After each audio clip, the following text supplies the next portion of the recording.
End not போட்டாச்சு. இப்போது next silk த்ரெட்டில் நான் பிங்க் கலர் எடுத்திருக்கேன். நாட் வந்து நல்லா டைட்டாக போட்டுக்கோங்க. எல்லா ஸ்டிச்சையும் 2 த்ரெட்டில் போட்டு ப்ராக்டிஸ் பண்ணுங்கள், அதுதான் ரொம்ப நல்லது. நார்மலாக ஸ்டார்ட் பண்ணி பேக் சைட் லாக் ஸ்டிச் கொடுத்தாச்சு.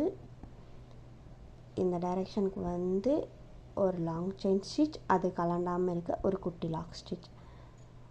பேக் டைரெக்ஷனுக்கு போய் ஒரு நார்மல் செயின் ஸ்டிச், ஒரு குட்டி லாக் ஸ்டிச். அந்த ஒரு மெத்தடை ஞாபகம் வச்சுக்கோங்க. லாங் செயினுக்கு முன்னாடியும் சரி பின்னாடியும் சரி குட்டி லாக் ஸ்டிச் போடணும், அந்த ஒரு இது ஞாபகம் வச்சுக்கோங்க. இப்படி எடுக்கும்போது வந்து த்ரெட் பிரியுது அந்த மாதிரி சொல்கிறாங்கல்ல, கிளாத் ரொம்ப டைட்டாக இருக்கணும், அதுக்காக தான் பிரியுது. அதாவது நீடில் மேலே வராமல் ரொம்ப கஷ்டப்படுற மாதிரி இருக்கும். அதை நீங்கள் சாஃப்டாக ஹேண்டில் பண்ணுங்கள். ரொம்ப டென்ஷனாக நீங்கள் ஹேண்டில் பண்ணிங்கன்னா அதை இழுக்கும்போது த்ரெட்டும் கட் ஆகும், நீடிலுக்கு ப்ராப்ளம், உடைய சான்சஸ் இருக்குது, கிளாத்தும் கிளிய சான்சஸ் இருக்குது. அதுக்காக சொல்கிறேன், அதை ஹேண்டில் பண்ணுற விதம் வந்து கரெக்டாக வச்சுக்கோங்க. ஒரு சிஸ் வந்து என்கிட்ட கேட்டிருந்தாங்க கமெண்ட் பாக்ஸில், மேம் நீங்கள் கீழே வந்து அந்த டைரெக்ஷனை காமிங்க மேம், அந்த வியூவும் பார்க்கணும். ஏன்னா நான் ஃபஸ்ட்டு வீடியோவில் நார்மல் செயின் ஸ்டிச்சுக்கு தான் பேக்கில் எந்த மாதிரி ப்ராக்டிஸ்க்காக ஃபஸ்ட்டு புரியறதுக்காக சொன்னேன். ஆனால் அவங்க வந்து நெக்ஸ்ட்டு ஒவ்வொரு ஸ்டிச்சஸ் டிஃப்ரெண்ட்டாக இருக்கும்போதும் ஸோ அது எப்படி இருக்கணும்னு எனக்கு பார்க்கணும் மேம் அப்படி சொல்லியிருந்தாங்க. ஸோ நான் வந்து 2 வியூவும் காமிக்கிறேன் பாருங்கள். கீழே எப்படி அதே தான் நான் ஃபஸ்ட்டு காமிச்ச மாதிரியே தான், ஆனால் லாங்காக இழுக்கும்போது அந்த நீடில் எங்கே இருக்கோ அங்கே வந்து நம்ம ஹேண்டை வச்சு த்ரெட்டை சுற்றணும், அவ்வளோதான். நீடில் எங்கே வருதோ அது எவ்வளோ டிஸ்டன்ஸ்னாலும் சரி நம்ம த்ரெட் அங்கே போய் சுற்றணும். அப்போது சேம் டிசைன் மாதிரி தான் கீழே இருக்கும், ஆனால் அது கொஞ்சம் டிஃப்ரெண்ட்டாக இருக்கும். 2 த்ரெட்டை வந்து சேர்த்து இழுங்க, அப்போ தான் பெட்டர்.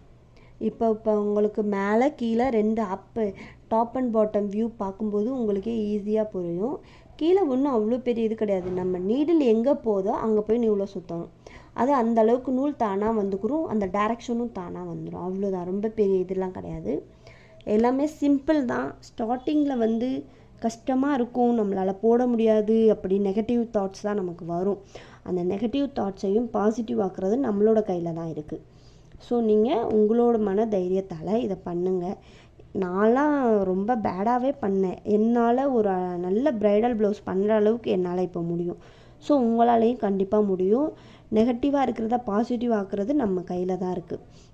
அதனால நீங்கள் அதை எல்லாமே தைரியத்தோடு தொடர்ந்து ப்ராக்டிஸ் கொடுங்க. ப்ராக்டிஸ் இல்லாமல் எதுவுமே நமக்கு நடக்காது. தொடர்ந்து ப்ராக்டிஸ் ரொம்ப முக்கியம். ஒவ்வொரு ஸ்டிச்சுக்கும் அந்த ஒரு டேயில் 2 hours ஸ்பெண்ட் பண்ணுங்கள். இந்த ஸ்டிச்சுக்கு வந்து 2 hours ஸ்பெண்ட் பண்ணி நீங்கள் ப்ராக்டிஸ் கொடுத்தீங்கன்னா உங்களுக்கு அது தானாகவே புரிஞ்சிடும். என்னோடய வீடியோ உங்களுக்கு பிடிச்சிருந்தா என்னோடய சேனலை வந்து மறக்காமல் சப்ஸ்கிரைப் பண்ணிக்கோங்க. அப்போ தான் நான் போடுற ஒவ்வொரு வீடியோஸும் உங்களுக்கு வரும். என்னோடய வீடியோ பார்க்குறவங்க எல்லாருக்கும் ரொம்ப நன்றி. தொடர்ந்து பாருங்கள், எனக்கு சப்போர்ட் பண்ணுங்கள். இப்போ நான் நார்மல் சில்க் த்ரெட் இருக்கும்போது பார்த்து ஹேண்டில் பண்ணணும், சாஃப்டாக ஹேண்டில் பண்ணணும். சில்க் த்ரெட்டுக்கு ரொம்ப கோவம் வந்துடும் இருக்கிறதுலையே, நம்மளோட ஹார்ட்னஸ்ஸை அதுக்கு மேலே காமிச்சோன்னா அதுக்கு ரொம்ப கோவம் வந்துடும். ஸோ நம்ம ஹேண்டில் பண்ணுற விதம் தான், சாஃப்டாக ஹேண்டில் பண்ணுங்கள். நான் ஒரு த்ரெட்டுக்குள்ளே எடுத்ததுனால அப்புறம் அந்த ஒரு த்ரெட் மட்டும் மேலே நீண்டிகிட்டே இருக்கும், அது அசிங்கமாக இருக்கும். ஒரு தப்பு பண்ணோம்னா அதை சரி பண்ணணும், அப்படியே விட்டுட்டு போயிட்டோம்னா அது லாஸ்ட் வரைக்கும் அது தப்பாகவே தான் இருக்கும். ஸோ அந்த தப்பை நம்ம எப்படி சரி பண்ணுறோன்றது தான் ரொம்ப முக்கியம். இப்போ நான் ஜரி த்ரெட் சில்க் த்ரெட் ரெண்டுலேயுமே இந்த ஹெரிங் போன் ஸ்டிச் போட்டு பார்த்துட்டேன். இதை வந்து சாஃப்ரான் ஸ்டிச்சுன்னு கூட சொல்லலாம், 2 ஸ்டிச்சஸும் ஒன்று தான். இதை நீங்கள் வந்து ஒரு 1 டேக்கு 2 hours ஸ்பெண்ட் பண்ணுங்கள். இந்த ஸ்டிச்சஸ் வந்து உங்களுக்கு ஓரளவுக்கு ப்ராக்டிஸ் ஆகிடும்.